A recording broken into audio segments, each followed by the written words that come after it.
Assalamualaikum warahmatullahi wabarakatuh. Selamat pagi anak bu guru yang soleh dan soleha. Apa kabar hari ini? Alhamdulillah, semoga kalian di rumah dalam keadaan sehat dan dilindungi oleh Allah Subhanahu wa Ta'ala. Baiklah, sekarang kalian siapkan buku paket 4A dan alat tulisnya. Hari ini kita akan belajar tematik 4A, indahnya kebersamaan, subtema 2, pembelajaran 1. Sebelum belajar, mari kita bersama-sama membaca doa terlebih dahulu dengan membaca basmalah. Bismillahirrahmanirrahim. Tujuan pembelajaran hari ini, siswa mampu menentukan gagasan pokok dan gagasan pendukung. Siswa mampu menjelaskan bagian-bagian telinga.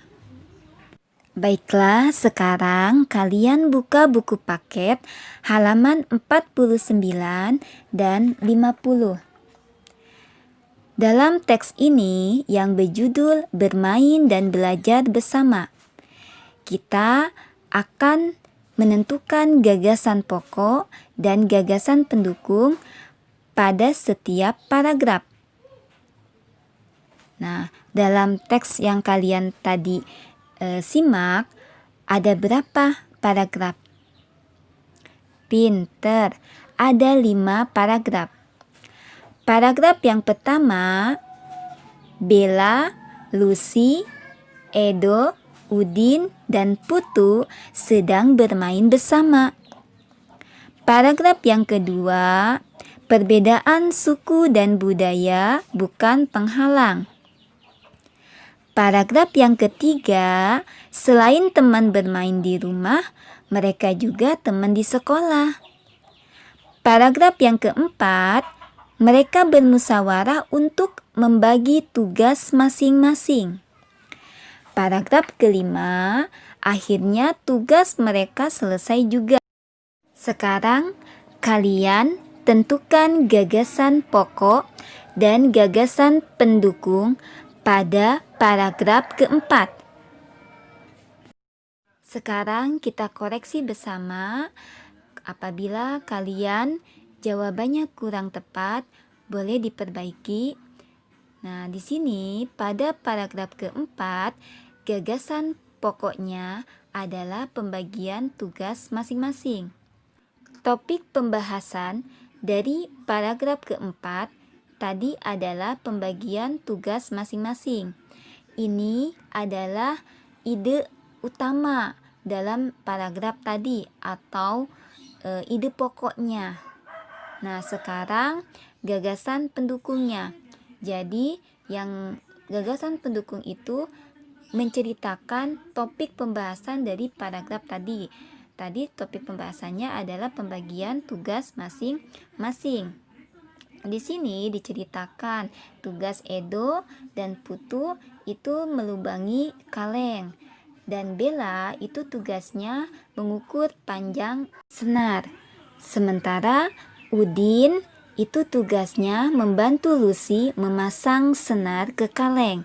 Nah, ini adalah gagasan pendukung dari paragraf keempat. Buka buku paket halaman 52 sampai 53. Selanjutnya kita akan membahas tentang panca indera. Manusia memiliki 5 alat indera yang disebut panca indera. Indera penglihat yaitu mata. Indera pendengar yaitu telinga.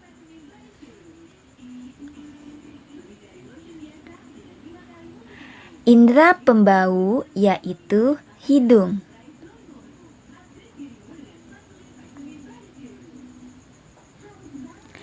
Indera pengecap yaitu lidah. Indra praba yaitu kulit. Mari kita simak pada video tentang bagian-bagian telinga. Tahukah kamu, telinga kita terbagi menjadi 3 bagian. Ada telinga luar, telinga tengah, dan telinga dalam. Setiap bagian telinga memiliki fungsi tersendiri loh. Klik bagian telinga satu persatu dan perhatikan penjelasannya ya. Telinga luar. Pada bagian ini, telinga menampung gelombang bunyi, teman. Telinga luar terdiri atas 3 bagian. Pertama, daun telinga. Selain berfungsi menangkap gelombang bunyi, daun telinga yang tersusun dari tulang rawan ini juga dapat melindungi telinga kita dari kotoran loh. Bagian kedua adalah lubang telinga. Lubang telinga ini terletak di pangkal daun telinga dan berfungsi sebagai tempat masuknya bunyi ke dalam telinga kita. Bagian ketiga adalah saluran pendengaran. Saluran pendengaran merupakan penghubung lubang telinga dengan gendang telinga. Saluran pendengaran ini berfungsi untuk meneruskan gelombang bunyi ke gendang telinga kita, teman. Klik bagian telinga satu persatu dan perhatikan penjelasannya ya. Telinga tengah. Pada bagian ini, gelombang bunyi diteruskan ke telinga dalam melalui tulang pendengaran. Telinga tengah terdiri atas gendang telinga atau membran timpani. Gendang telinga ini berupa selaput tipis yang peka terhadap bunyi loh. Gendang telinga berfungsi menerima gelombang bunyi yang ditangkap daun telinga. Gendang telinga kita akan bergetar saat menerima gelombang bunyi, teman. Tulang pendengaran. Tulang pendengaran terdiri atas tulang martil, tulang landasan, dan tulang sanggurdi. Ketiga tulang ini menghubungkan gendang telinga dengan tingkap jorong yang berada di telinga dalam. Tulang pendengaran berfungsi untuk meneruskan gelombang bunyi dari gendang telinga.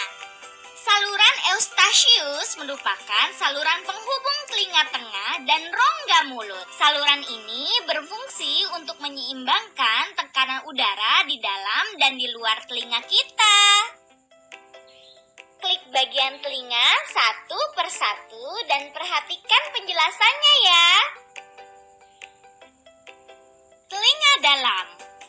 Pada bagian ini, gelombang bunyi diubah menjadi rangsangan bunyi. Bagian-bagian telinga dalam adalah tingkap oval. Tingkap oval atau tingkap jorong merupakan celah berbentuk lonjong yang terhubung dengan tulang sanggurdi. Tingkap oval ini berfungsi meneruskan gelombang bunyi dari tulang pendengaran ke rumah siput. Tingkap bundar. Tingkap bundar merupakan celah berbentuk lingkaran yang terhubung dengan gendang telinga. Tingkap bundar berfungsi meneruskan gelombang bunyi dari telinga tengah ke rumah siput. Koklea. Koklea atau rumah siput ini berbentuk tabung seperti cangkang, teman. Rumah siput ini berisi ujung-ujung saraf pendengaran dan cairan endolimfe. Rumah siput berfungsi menerima gelombang bunyi yang menjadi rangsangan bunyi untuk diteruskan ke saraf pendengaran. Saraf pendengaran. Saraf pendengaran berfungsi untuk menerima rangsangan bunyi dari rumah siput yang selanjutnya dikirim ke otak kita, teman. Saluran setengah lingkaran.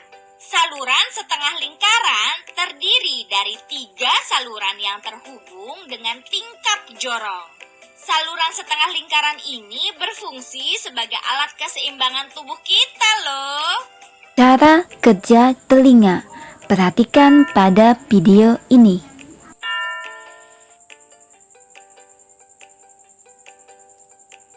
Teman, gelombang bunyi yang merambat melalui udara ditangkap oleh daun telinga kita. Gelombang bunyi kemudian masuk melalui lubang telinga dan diteruskan oleh saluran pendengaran kita. Gelombang bunyi yang diteruskan oleh saluran pendengaran tersebut menggetarkan gendang telinga kita. Setelah itu, getaran diteruskan tulang pendengaran kita menuju rumah siput melewati tingkap jorong dan tingkap bundar. Selanjutnya, getaran sampai di rumah siput dan menggetarkan cairan endolimfe di dalam rumah siput. Getaran tersebut merangsang ujung saraf pendengaran yang kemudian disampaikan ke otak, teman. Akhirnya kita dapat mendengar bunyi deh. Kamu sudah paham bukan? Agar lebih jelas, perhatikan bagian cara kerja telinga kita ini ya. Dah. Gangguan pada telinga. Telinga bisa mengalami gangguan berupa kelainan atau penyakit. Nah, pertama, osteosklerosis adalah kelainan pada tulang pendengaran bagian tengah. Tulang tersebut tumbuh secara berlebihan sehingga penghantaran bunyi terganggu. Akibatnya bisa menyebabkan ketulian pada telinga kita. Yang kedua, otitis media adalah infeksi pada telinga bagian tengah. Penyebabnya adalah kuman sehingga terbentuk nanah pada rongga telinga. Cara merawat telinga. Pertama, bersihkan telinga dengan benda halus. Kedua, lindungi telinga dari suara keras. Ketiga, periksa ke dokter THT jika telinga terasa sakit. Kerjakan di buku paket halaman 54 tentang bagian-bagian telinga. Alhamdulillah, pembelajaran hari ini sampai di sini. Mari kita bersama-sama membaca hamdalah. Alhamdulillahirabbil alamin. Terima kasih. Tetap semangat, jaga kesehatan. Assalamualaikum warahmatullahi wabarakatuh.